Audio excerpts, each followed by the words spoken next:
नमस्कार मित्रांनो, आज हा व्हिडिओ बनवताना शब्दच साथ देत नाहीत. रस्त्यावर खेळणारं ते छोटंसं लेकरू, ना त्याला जगाची ओळख होती ना कोणाशी वैर होतं. त्याच्या छोट्याशा आयुष्यात फक्त खेळ, हसू आणि आईच्या कुशीतलं सुरक्षित जग होतं.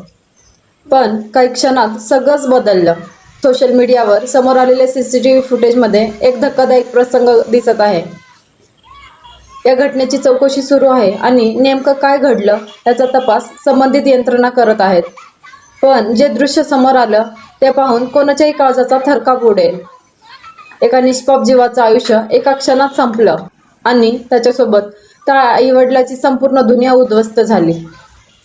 आपण रोज धावपळीत जगतो, पण रस्त्यावर एखादं मूल दिसलं तर फक्त 2 सेकंद गाडीचा वेग कमी केला तर कदाचित एखादं घर उद्ध्वस्त होण्यापासून वाचू शकतो. या घटनेत नेमकी जबाबदारी कोणाची आहे याचा निर्णय कायदा आणि न्यायव्यवस्था घेईल. पण एक समाज म्हणून आपली जबाबदारी तितकीच मोठी आहे. रस्त्यावर वाहन चालवताना संयम, सावधगिरी आणि माणुसकी जपणं. आज त्या छोट्याशा देवदूताला भावपूर्ण श्रद्धांजली.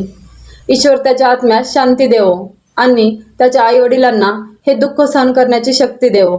एका क्षणाच्या निष्काळजीपणाची किंमत एखाद्या कुटुंबाला आयुष्यभर अश्रूंनी चुकवावी लागू नये हीच विनंती. धन्यवाद.